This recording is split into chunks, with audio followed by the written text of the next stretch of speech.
پہنچ سکتی۔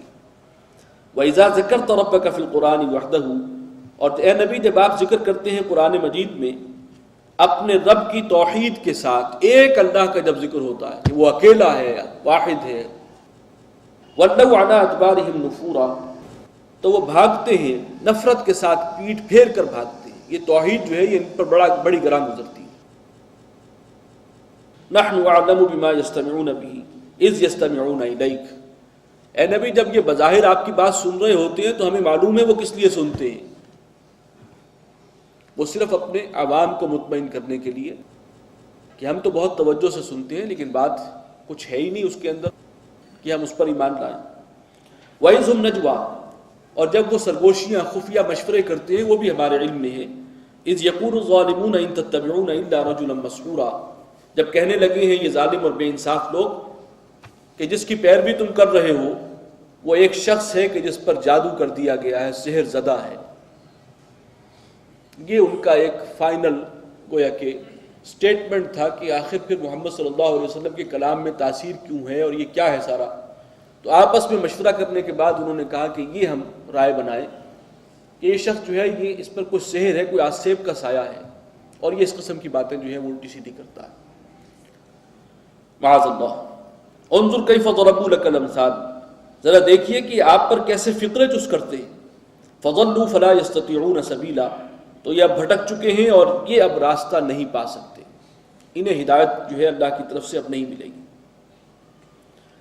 وقالوا اذا كنا عظاما ورفاتا، اور وہ کہتے ہیں کہ جب ہم ہو جائیں گے ہڈیاں اور بالکل چولہا چولہا ہو جائیں گے، انا لمبعوثون خلقا جدیدا، تو کیا ہم از سر اٹھائے جائیں گے، پھر دوبارہ پیدا کیے جائیں گے۔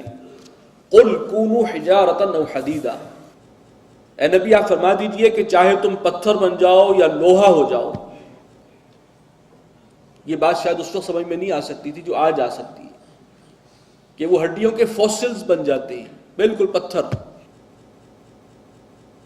تو چاہے تم وہ فوسلز کی شکل اختیار کر لو، پتھر بن جاؤ اور اس سے بھی سخت لوہا ہو جاؤ، او خلقا مما یکبر فی صدورکم، یا کوئی اور شے جو تمہارے خیال میں اس سے بھی زیادہ سخت ہو اور بھاری ہو، یعنی پھر بھی اللہ تعالیٰ تمہیں دوبارہ زندہ کر لے گا، وہ قادر ہے۔ فَسَيَقُولُونَ مَن يُعِيدُنَا، اب جب اس بات کا جواب انہیں مل گیا تو اب اگلا سوال داغ دیں گے۔ اب وہ یہ کہیں گے کہ اچھا ہمیں کون دوبارہ لوٹا کر لائے گا، کون ہمیں دوبارہ زندہ کرے گا؟ قُلِ الَّذِي فَطَرَكُمْ أَوَّلَ مَرَّةٍ، آپ کہہ دیجئے کہ وہی کہ جس نے تمہیں پہلی بار پیدا کیا تھا۔ آخر خود تو تم نہیں آ گئے ہو، کسی نے پیدا کیا ہے، جس نے پہلے پیدا کیا تھا وہ دوبارہ بھی کرے گا۔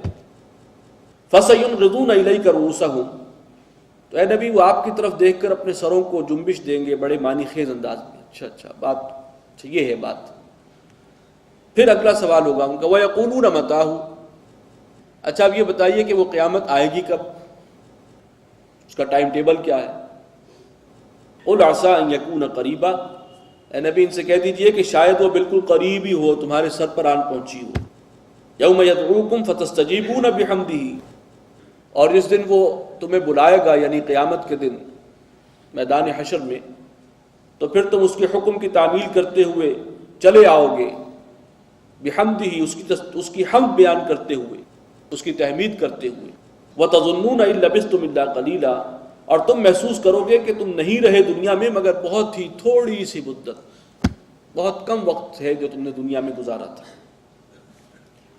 وَقُلْ لِعِبَادِي يَقُولُ الَّتِي هِيَ أَحْسَنُ، اور اے نبی کہہ دیجئے میرے بندوں سے، یہ پھر بڑا اپنائیت کا اظہار ہے کہ یہ جو مسلمان جو آپ پر ایمان لائے ہیں یہ میرے بندے ہیں، ان سے آپ کہہ دیجئے یقول التی ہی احسن، بات وہی کہیں کہ جو بہترین ہو، جو اچھی ہو۔ یعنی اگر مخالفین کوئی ایسی بات کرتے ہیں، طنز اور تمسخر اور استہزاء یا گالم گلوچ بد کلامی بھی کریں، تو تم جواباً ان کی سطح پر مت اترنا، تمہاری زبان سے وہی بات نکلنی چاہیے جو بہترین ہو، اچھی ہو، عمدہ۔ اس کی اجازت نہیں ہے مسلمانوں کو کہ اگر وہ بھی گالیاں دے رہے ہیں تو تم بھی انہی کی سطح پر اتر کر انہی کی طرح بد کلامی شروع کر دو۔ نہیں، ایک رسپیکٹ ہے جو، اور ایک احترام ہے جو اللہ نے سکھایا ہے، اور اس کا تقاضا یہ ہے کہ تم بات کرو بھلے انداز سے، اچھے انداز سے۔ ان الشیطان ینزغ بینہم، یقیناً یہ شیطان ہے جو لوگوں میں فساد ڈلوا دیتا ہے، اور اس کے لیے یہ زبان جو ہے یہ بڑی اس میں ایفیکٹو رول پلے کرتی ہے۔ کوئی بات زبان سے غلط نکلوا دی اور اس سے فساد پڑ گیا۔ ان الشیطان کان للانسان عدوا مبینا، اور بے شک شیطان انسان کا کھلا دشمن ہے۔ ربکم اعلم بکم، تمہارا رب تمہیں خوب جانتا ہے کتنے پانی میں ہو، کس حال میں ہو۔ ان یشاء یرحمکم و ان یشاء یعذبکم، اب یہاں پر خطاب ہو رہا ہے مشرکین سے، چاہے تو اللہ تعالیٰ تم پر رحم فرمائے اور چاہے تو تمہیں سزا دے۔ وما ارسلناک علیہم وکیلا، اور اے نبی ہم نے آپ کو ان پر ذمہ دار بنا کر نہیں بھیجا۔ وَرَبُّكَ أَعْلَمُ بِمَنْ فِي السَّمَاوَاتِ وَالْأَرْضِ، اور تمہارا رب خوب جانتا ہے ان کو کہ جو آسمانوں میں ہیں اور زمین میں ہیں۔ وَلَقَدْ فَضَّلْنَا بَعْضَ النَّبِيِّينَ عَلَى بَعْضٍ، اور ہم نے فضیلت دی تھی بعض نبیوں کو بعض پر۔ وَآتَيْنَا دَاوُودَ زَبُورًا، اور داؤد کو ہم نے عطا کی تھی زبور۔ یہ ان کے لیے ایک فضیلت کا پہلو ہے، نبی ہیں، رسولوں میں سے نہیں ہیں حضرت داؤد، لیکن زبور جیسی کتاب ان کو ملی ہے کہ جو حمد کے ترانوں پر مشتمل ہے۔ بائبل میں وہ شامل ہے، سامز آف ڈیوڈ، تو یہ اس کے ترانے ہیں میرے حمد کے، اللہ کی حمد، تعریف، شکر، وہ ایک خاص امتیاز ہے جو حضرت داؤد کو بخشا گیا۔ قُلِ ادْعُوا الَّذِينَ زَعَمْتُم مِّن دُونِهِ، اے نبی ان سے کہیے کہ پکارو ان ہستیوں کو جن کا تمہیں بڑا دعویٰ ہے۔ فَلَا يَمْلِكُونَ كَشْفَ الضُّرِّ عَنكُمْ، تو وہ تو کچھ اختیار نہیں رکھتے کہ تم سے کسی تکلیف کو دور کر دیں۔ وَلَا تَحْوِيلًا، اور نہ وہ تمہاری حالت کو بدلنے کا کوئی اختیار اور طاقت رکھتے ہیں۔ پکار کے دیکھ لو۔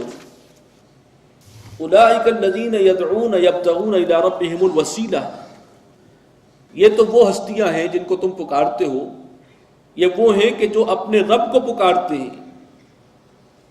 یبتغون الی ربہم الوسیلہ، جنہیں یہ پکارتے ہیں وہ تو اپنے رب کے قرب کے متلاشی ہیں، فرشتے ہوں، حضرت مسیح علیہ السلام ہوں جنہیں الوہیت میں شامل کیا گیا، یا وہ حضرت نوح علیہ السلام کے دور کے اولیاء اللہ ہوں جن کے بت تراش لیے گئے تھے، وہ سب کے سب وہ تو اپنے رب کے قرب کے متلاشی ہیں، وہ تو چاہتے ہیں کہ کسی طرح ہم اور اپنے رب سے قریب ہو جائیں۔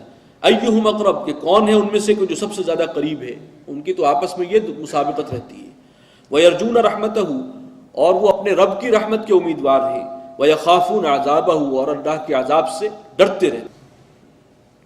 إِنَّ عَذَابَ رَبِّكَ كَانَ مَحْذُورًا، بے شک تیرے رب کا عذاب قابل حذر شے ہے، ایسی نہیں ہے کہ انسان اس سے مطمئن ہو جائے، نڈر ہو جائے، بے خوف ہو جائے۔